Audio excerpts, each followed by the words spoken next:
Bonjour, bienvenue dans cette nouvelle séquence d'analyse du marché immobilier de la Réunion qui va se pencher sur ce qui s'est passé au mois de janvier 2024, donc le tout début d'année. Accrochez-vous parce qu'il y a deux infos importantes, deux infos marquantes. Non, ce n'est pas Nicole Belloubet à l'Éducation nationale, ça ne concerne que la Réunion et que l'immobilier, c'est beaucoup mieux. Donc, comme d'habitude, pour aller consulter cet indice, vous vous rendez sur le site opsimo.fr, le site institutionnel de l'Observatoire de l'immobilier et vous cliquez sur la rubrique Consulter.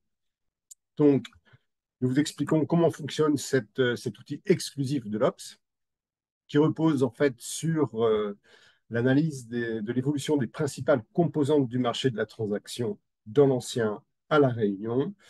On a mesuré en 2018, tout début 2018, quel était le niveau de l'offre de biens, le niveau de la demande de biens à l'opposé du spectre, le niveau du volume des ventes et des délais de vente. Et chaque mois, depuis début 2018, on mesure l'évolution de ces quatre principales composantes sur la base de l'indice de référence 100. Je ne vais pas vous faire attendre, on va directement aller en bas du compteur. Et oui, il y a équilibre sur le marché réunionnais résidentiel entre les vendeurs et les acquéreurs. Équilibre parfait pour une raison très simple. Le volume des ventes vient de basculer sous le niveau de référence 100. Le niveau de la demande a basculé depuis déjà plusieurs mois. Et ces deux bascules sous l'indice de référence créent un avantage à l'acquéreur, moins de demandes, moins de ventes. Donc on est à l'équilibre parfait. Donc c'est une révolution sur le marché immobilier insulaire. Ça faisait des années et des années qu'on avait un rapport de force très, très défavorable aux acquéreurs, rapport de force accentué depuis le confinement et la bulle immobilière qui s'en est suivie. Eh bien, quasiment 4 ans après.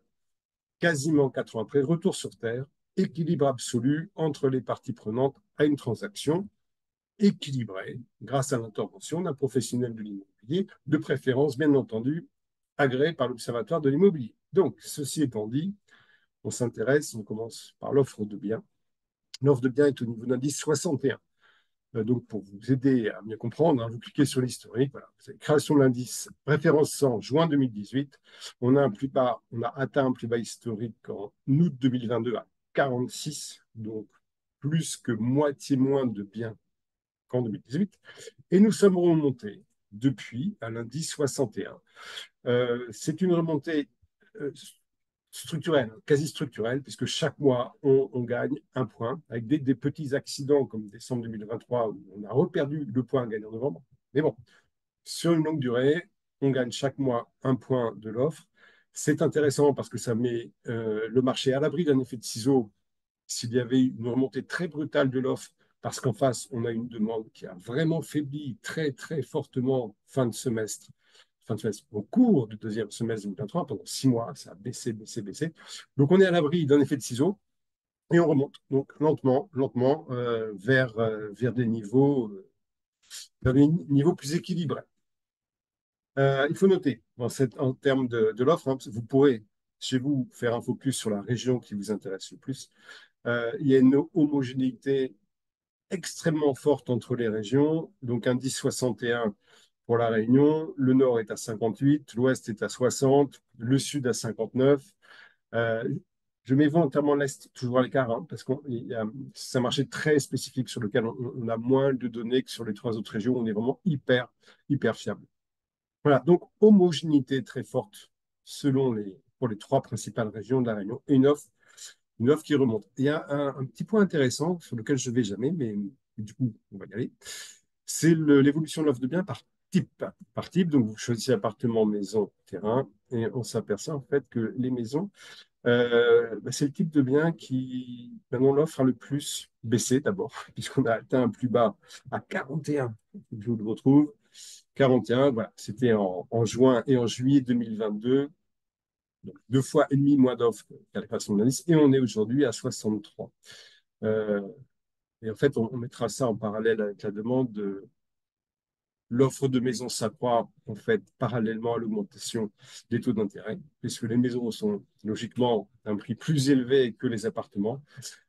Eh bien, le nombre de transactions a tendance à plutôt baisser par rapport à celle des appartements, donc mathématiquement, mécaniquement, l'offre à grossir plus que celle des appartements. Je ferme la parenthèse et on va directement sur la demande. La demande, indice 88.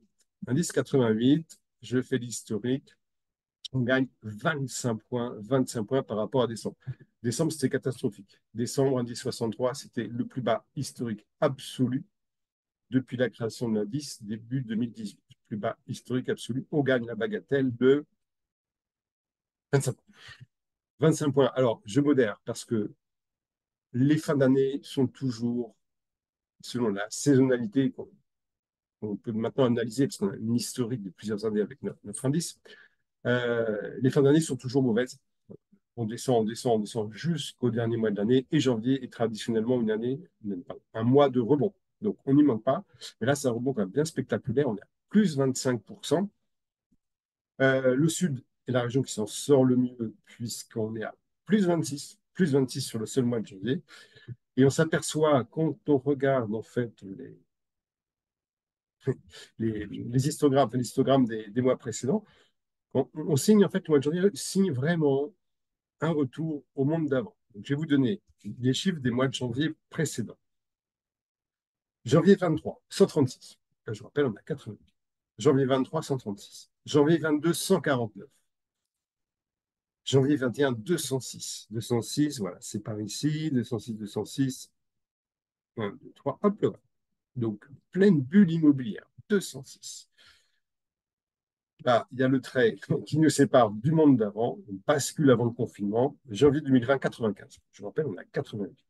Janvier 2019, 82. Janvier 2018, 98. Donc, on est clairement retourné à ce monde d'avant. C'est pas une mauvaise chose. C'est un moment un peu délicat à passer pour tous ceux qui se sont habitués à une demande exubérante, mais qui n'est clairement pas raisonnable ni souhaitable et pas tenable sur le long terme. Voilà. Donc, retour au monde d'avant en demande. Indice 88, on quitte les plus bas historiques, on revient sur une demande réelle, on revient sur une demande réelle et, et historiquement convenable. Vous voyez, tout ce qui était dans le monde d'avant, on était pas mal et personne ne se plaignait de l'état du marché avant 2000. Personne. Donc voilà pour la demande. On va s'intéresser maintenant au volume des ventes. Donc indice 96, 96, c'est pas bon du tout. C'est pas bon du tout. Euh, voilà, on a franchi la frontière qui nous séparait de positif au-dessus de l'indice, de négatif.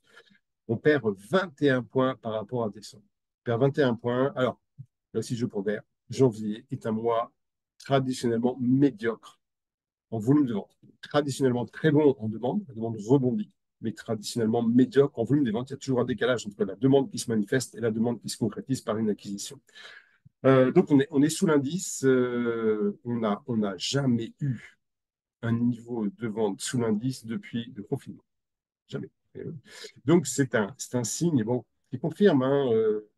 La demande, on a vu, les 6 derniers mois de 2023, ça chute, ça chute, ça chute, ça chute. Clairement, concrètement, à un moment, il y a des conséquences. Et bien, quand la demande chute, il y a moins de contrats. Il y a moins d'acquisitions. Donc, on est à 96. Le Sud s'en sort pas mal, puisque lui, il fait plus 9, plus 9 sur un 96 qui marque une chute de 21 points au niveau insulaire par rapport à décembre. Et là aussi, je reviens historiquement au précédent mois de janvier. Janvier 23, on est à 120. Pas terrible, 120. Enfin, c'est pas terrible, c'est mieux que l'indice, mais franchement, c'est pas terrible. Janvier 22, pleine bulle immobilière, 106. Ça montre bien que le mois de janvier, toujours un mois hyper laborieux.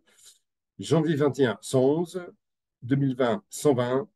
2019, 112 et 2018, 84. Donc là, on est à 96, bah, c'est aussi le retour monde d'avant. Voilà, on baisse sous l'indice, donc psychologiquement, ça fait un choc. Mais en 2018, on était à 84. Donc, bon, c'est pas si mauvais que ça. C'est pas si mauvais que ça.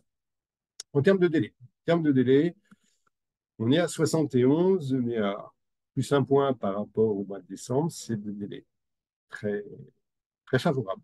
Très favorables. C'est un des paradoxes. C'est un des paradoxes du marché où on voit depuis plusieurs mois que les délais sont, alors, pas dire réduits, parce que, allez, en exclusivité, je vous donne le chiffre, depuis le 1er janvier, le délai mandat compromis, il est de 17,91 semaines.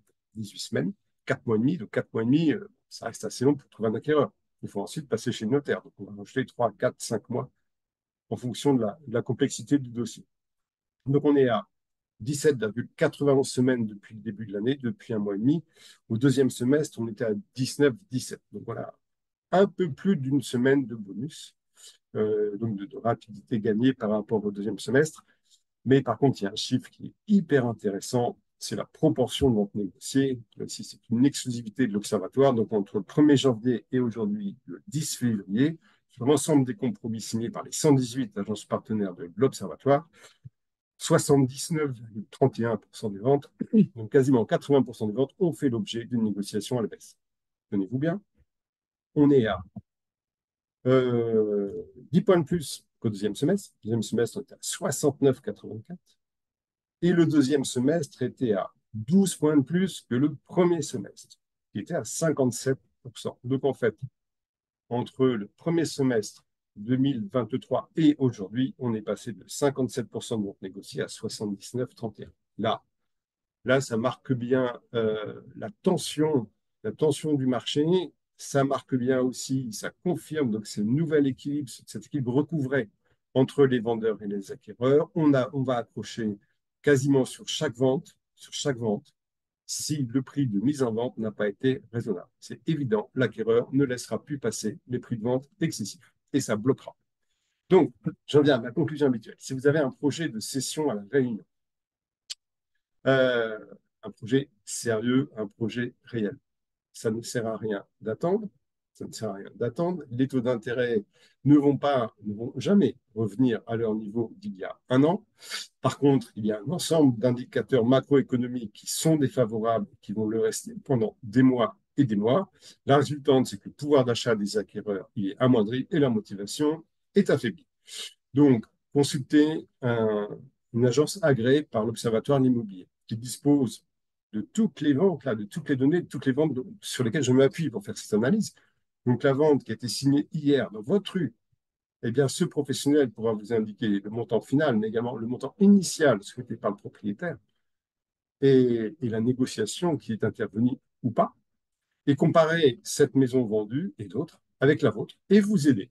Vous aider, non pas vous imposer, mais vous aider à réfléchir pour vous positionner dans la meilleure situation pour profiter de ce marché où la demande rebondit relativement. Voilà, donc, une adresse, l'agence immobilière agréée par l'Obs, et vous allez pouvoir gérer ce marché qui est en plein rétablissement, en fait, en plein rééquilibrage en ce début d'année 2024. Voilà, il y a pas mal de choses à dire parce qu'il y a quelques événements.